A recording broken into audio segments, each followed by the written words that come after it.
The images in the following program are highly sensitive and may be as disturbing to viewers as they were to us. However, we have to show the truth about cruelty to animals, praying that you will help to stop it. I don't know how to scream it from the rooftops that people will actually start to get it.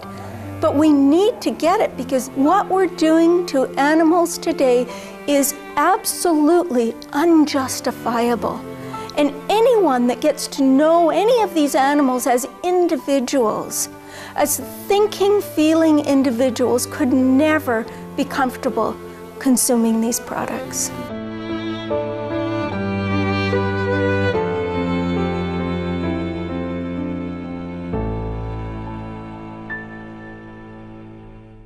In today's Stop Animal Cruelty, we examine the sickening truth behind meat, dairy, and eggs with registered dietitian, nutritionist, author, and lecturer Brenda Davis from Kelowna, British Columbia, Canada.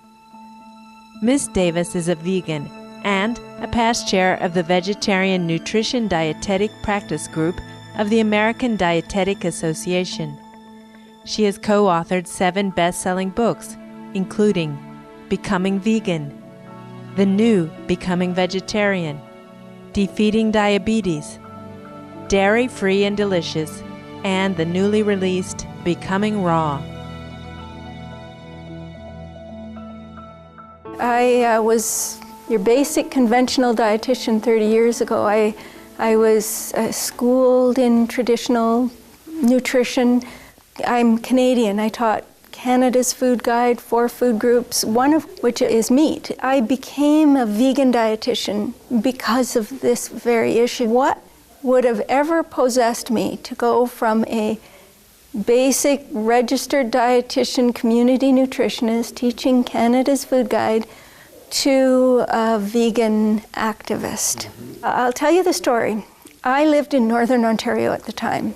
And one of my best friends, who was actually the best man at my wedding, was on his way deer hunting. And he was going to stop by for a little visit on his way. And I remember thinking to myself, how can I make him feel so guilty that he won't shoot that deer? When he arrived, I said to him, how can you feel good about taking a weapon like a gun and going and shooting such a beautiful, innocent animal? This animal has no defense against you. It's not a sport. Sports, you have same equipment for both teams. There's not the same equipment here. And I said, it's not fair. It's not fair. And what he said to me changed the course of my career and my life. The friend pointed out that even though Brenda did not shoot animals, she was personally responsible for killing them every time she went to a grocery store and bought the neatly packed corpses covered in cellophane for her meals. And he silenced me. And at that point, I decided that it was time that I took responsibility for the food that was sitting on my plate. And I started to learn about what has happened to our system of animal agriculture.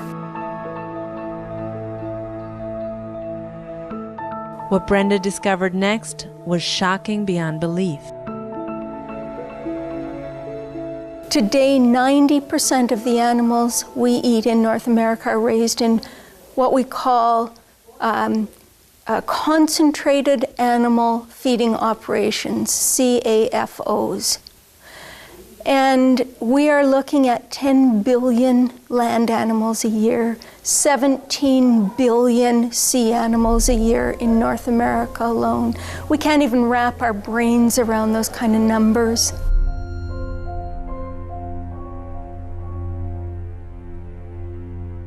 Cows, pigs, chickens, and other innocent and gentle animals trapped in these CAFOs are caged up or jammed together, deprived of even the most basic of necessities, drugged, mutilated, and violently abused, before they are hauled to the slaughterhouse and viciously killed.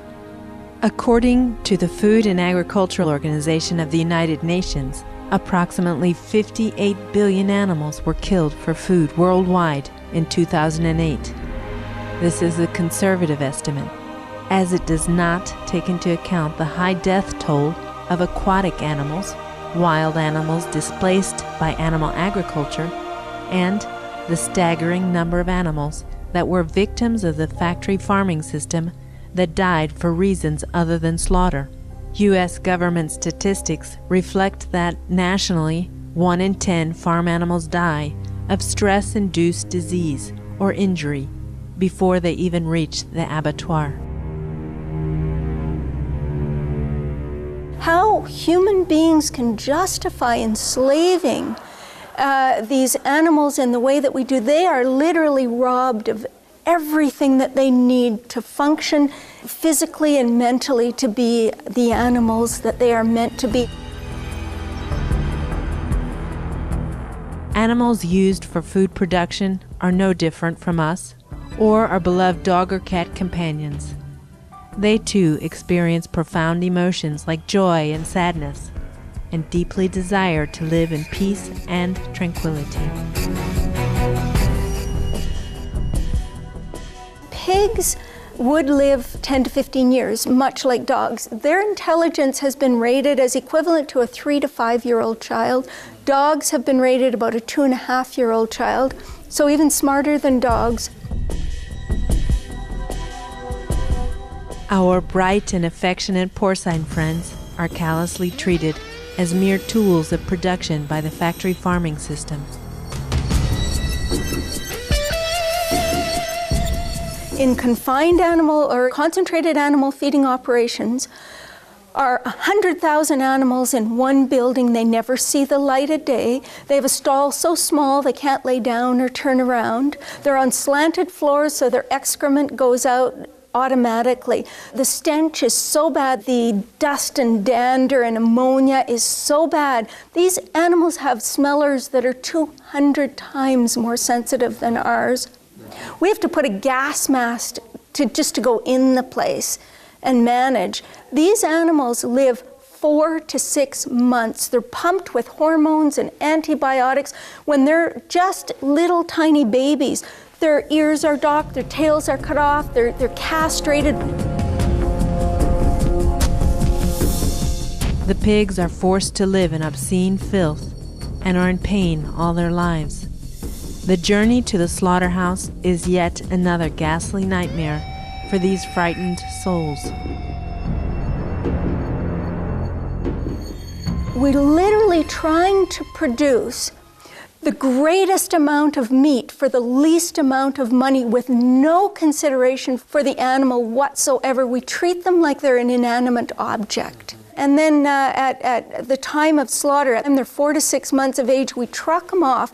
Millions die being frozen to the sides of these trucks. They get to the slaughterhouse. 50% of them have crippling bone diseases because of the condition of the slanted floor, even as babies, 4 to 6 months old. 70% have pneumonia at the time of slaughter. The line speeds are now so fast, we put through about 1,100 of them per hour. 10 to 30% of these animals are improperly stunned and skinned and boiled alive. Now, how we as human beings can justify treating these amazing creatures this way? If we raised one of these animals in our homes, they're like a family dog. What differentiates the dog from the pig? Nothing, except that we call them food. Sir Paul McCartney, a former member of the Beatles, famously once said, "If slaughterhouses had glass walls, everyone would be vegetarian." Somehow, whatever is tradition in our culture is somehow okay. You know, slavery was okay when it was tradition. It doesn't make it okay. Nothing will ever make this okay. This is not okay, and the only reason our culture is thinking it's okay is because we are so far removed from that system. You know, it's all behind locked doors. If people actually could see what's going on, I don't know they'd be willing to eat that meat. And the thing to remember is this, that we are in a situation in North America where we have plenty of food. Plenty of food. We have no need to be consuming the dead bodies of these animals who are tortured animals. None. What many people do not realize is that the horror and death we see in the meat industry is the fate of every factory-farmed dairy cow and egg-laying hen.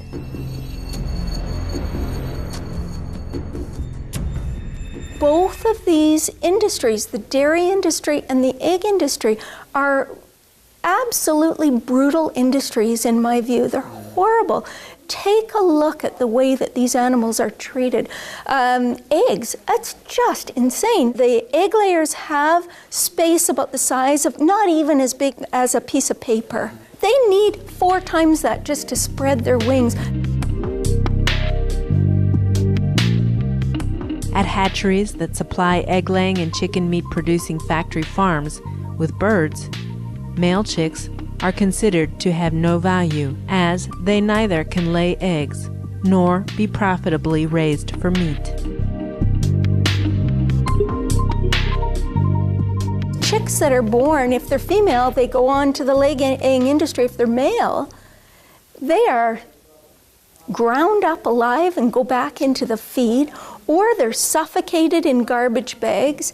They're treated like a piece of garbage. It's just beyond belief. That's from an ethical perspective. We slaughter 1.5 million little baby male chicks every hour because they're useless to the egg industry. From an ecological perspective, same thing. It's all bad news. From a human health perspective, but it defies rationality to assume that any species would require the milk of another species for their survival. What a great blunder of nature or of God or whatever that would have been. Imagine dogs needing the milk of cats, or, you know, we need cow's milk as much as we need moose milk, deer milk, dog milk, cat milk.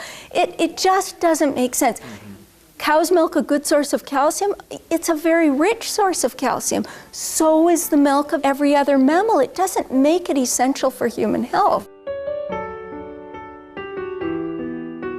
What can each and every one of us do to shut down the barbarous production of meat, dairy, and eggs to save the precious lives of billions of animals worldwide?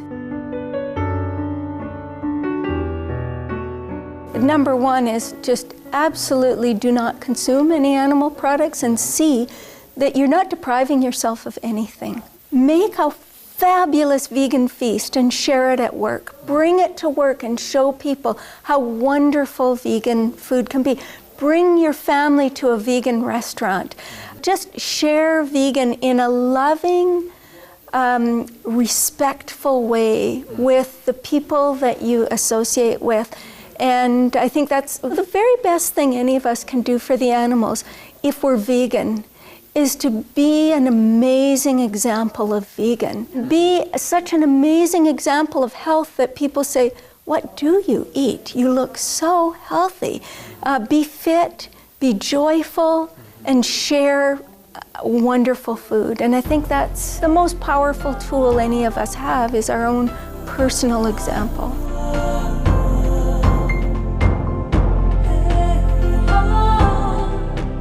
Indeed, as consumers, we have the power to make daily purchasing decisions that prevent or continue cruelty to animals.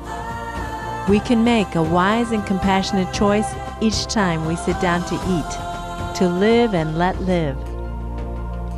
Brenda Davis, we applaud your advocacy for the animals imprisoned in CAFOs and elsewhere, and for raising public awareness through your books and lectures that kindness to animals is what humanity needs to practice right now by adopting the loving plant-based diet.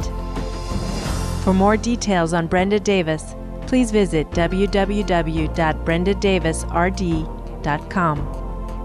Books by Miss Davis are available at www.amazon.com.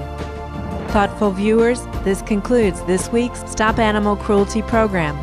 Coming up next is enlightening entertainment after noteworthy news. May all beings forever live in happiness and peace.